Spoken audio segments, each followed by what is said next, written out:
Now, if you can find these spots with free RV hookups, it's like gold.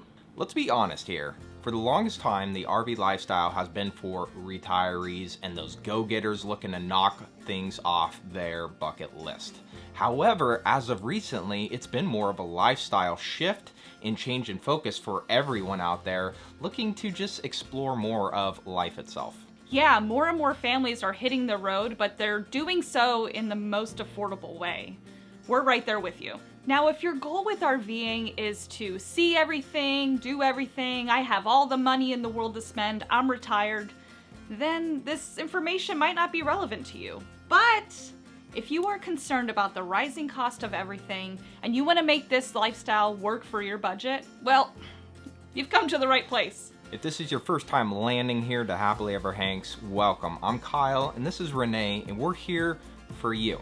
We're here to help you get out into the RV lifestyle, make that transition so much easier. Listen, we've been through it all and we have so many videos here to help you.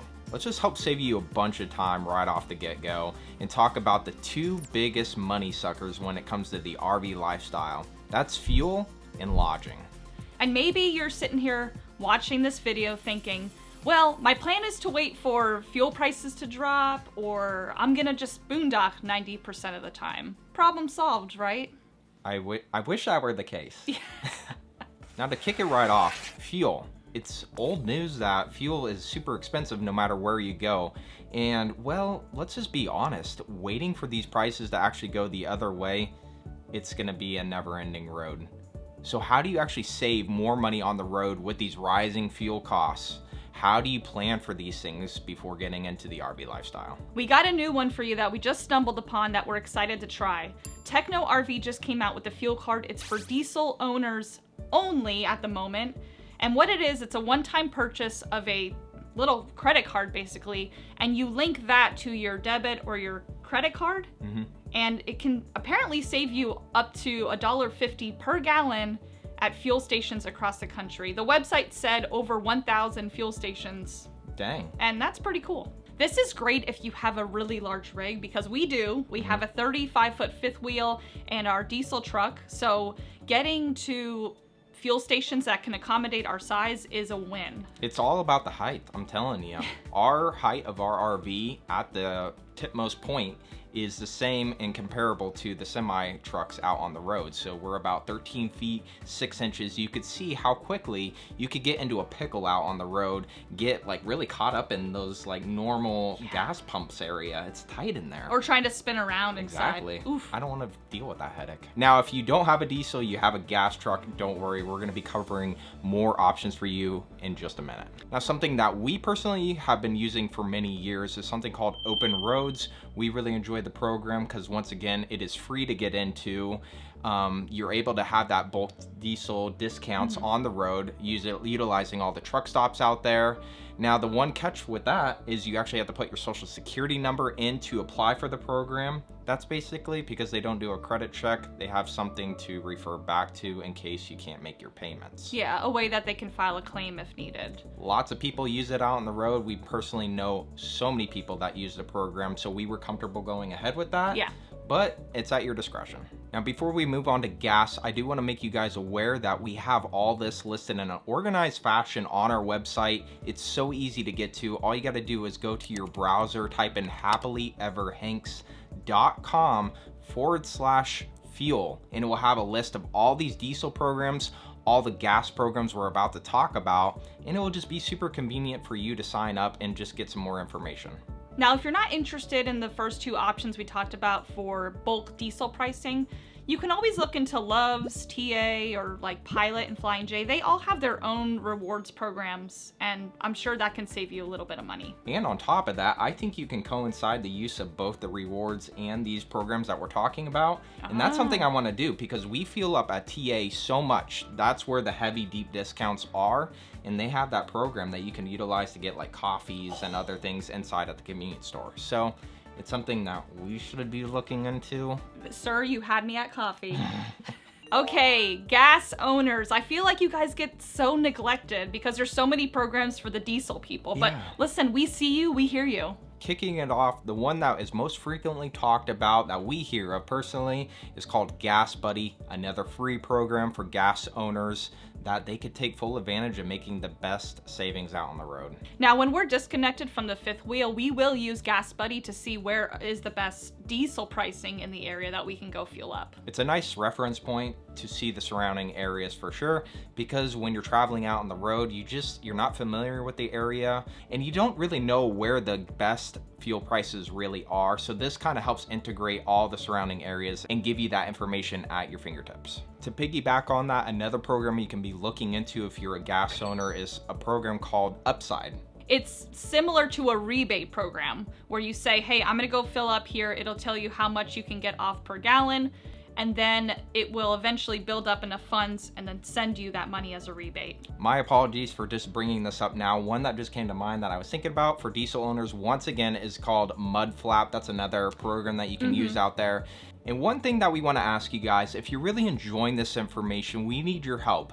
Please consider subscribing to our channel. It's absolutely free and it guarantees that every single Thursday when we release a new video, you're made aware and you can get first access to it. What else can you do to just save on your miles per gallon or your towing, your fuel in general? I'm so glad you asked. We have that information for you. I think one of the most overlooked and simple ways you can improve your fuel economy out on the road is checking your tire pressures and really staying on top of it before hitting the road. It's amazing how much these tire pressures will actually influence how many miles per gallon you're actually getting in the end.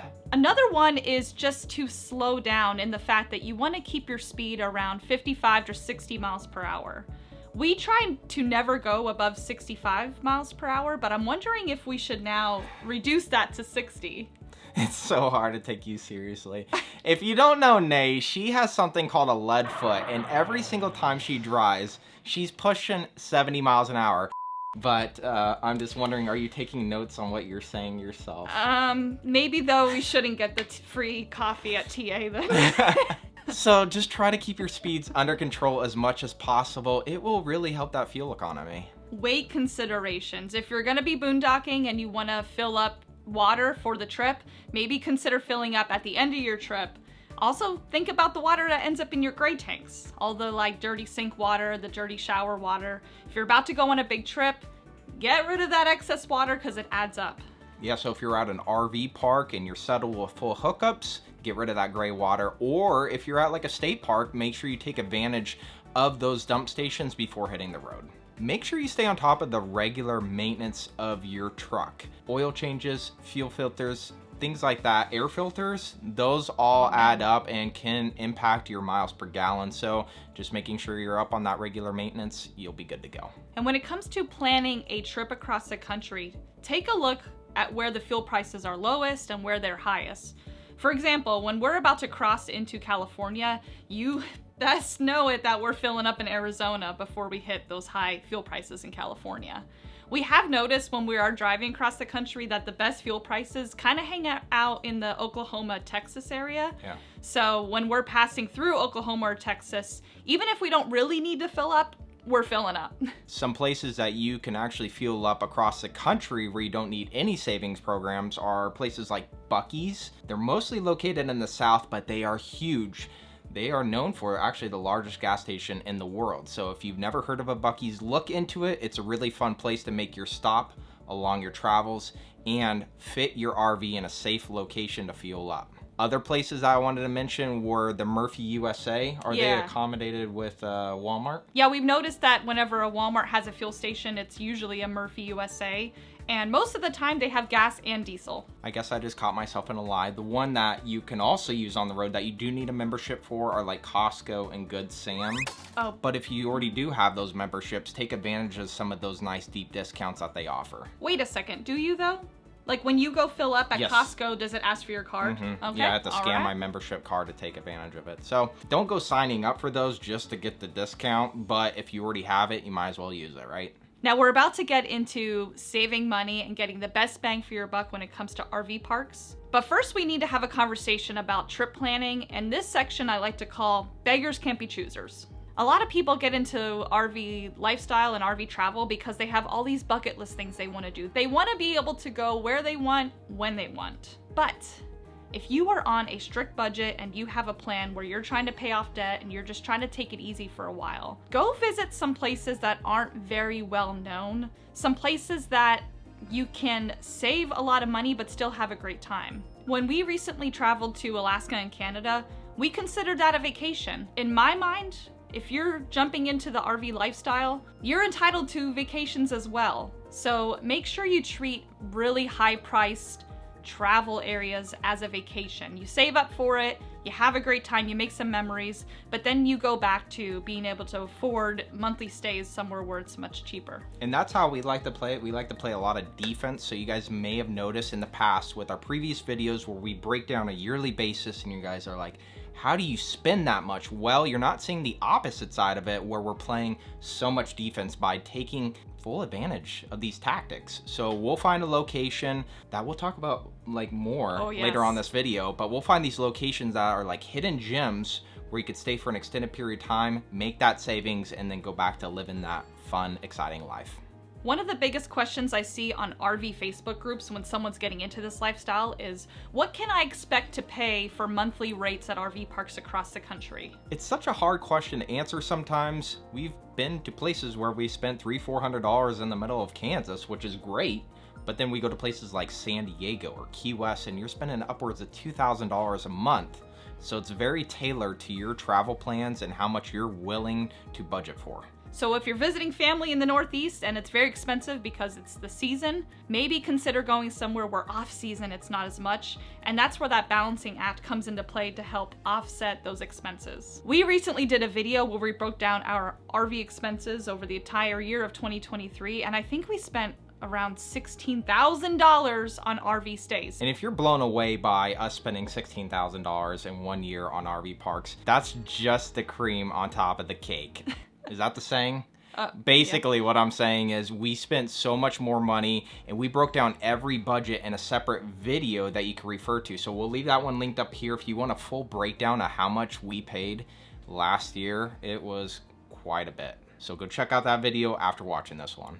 There is one program that you guys email us a lot about that we are going to touch on, and that is 1,000 Trails. Yeah, isn't 1,000 Trails that program where you pay an outrageous amount of money in anticipation to save a little bit, have places to stay for an extended period of time? I feel like we've met a lot of people that use it, but they're not like crazy satisfied with the program. It's the program where it's been so 50-50 on whether people like it or hate it. Yeah. And I'm not an expert on 1,000 Trails, but here's what I know about it. There's many, many packages starting at like just a few $100s for the year, ranging all the way up into a one-time price of like $14,000. Basically, it gets you access to all the 1,000 Trail campgrounds depending on what level you get. And a lot of people are saying that it's not worth it because they can't even get a site. I think it's funny when we always say it, because I feel like we're all guilty of it. We'll just skip the RV parks and go boondocking all the time. That will solve all of our problems. Yeah, and this reminds me of a funny story when we first started RVing, because we had expectations and then there was a reality check for us.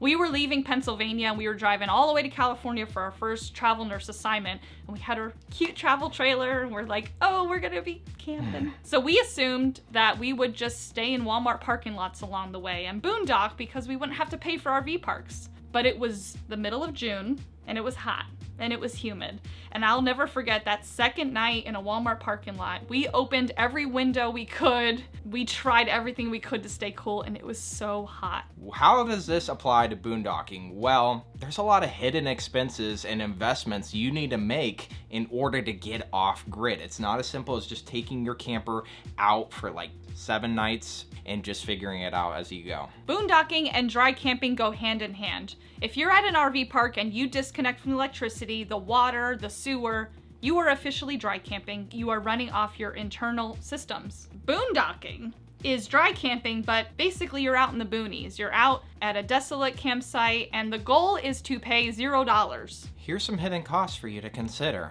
There's certain things you gotta invest in. We're talking about solar.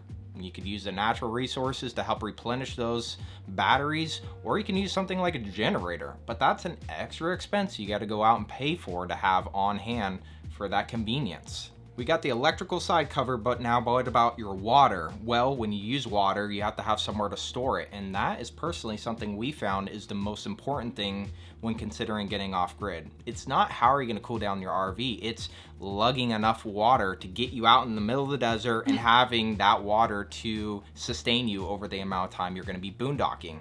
So when your tanks fill up, where are you going to put that water? Well, you have to go to a dump station, and dump stations can be outrageous in prices as well. Sometimes, yes, you can find a dump station for $5-10, but we've also had exposure to dump stations that are like $20 Oh my for gosh. a one-time use. A KOA we called one time to see if we could just use your dump station, and they said that $25, please. So you could see how quickly this is adding up with all the investments you have to make, the offloading of the water. It's just extra hidden expenses you may not have thought about initially. Did you know there are places that have dump stations for free? And we have stumbled across them before. But a great free resource that we use all the time is sannydump.com.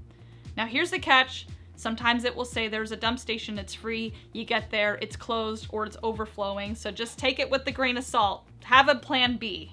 Now this is the part of our story here, our little discussion between us, where the rubber really meets the road. We're gonna help share some locations with you and some go-tos for us, where you can find that beauty, the natural peacefulness, and some really good savings. The first one I wanna tell you guys about is called an Army Corps of Engineers campground. It's also referred to as COE campgrounds.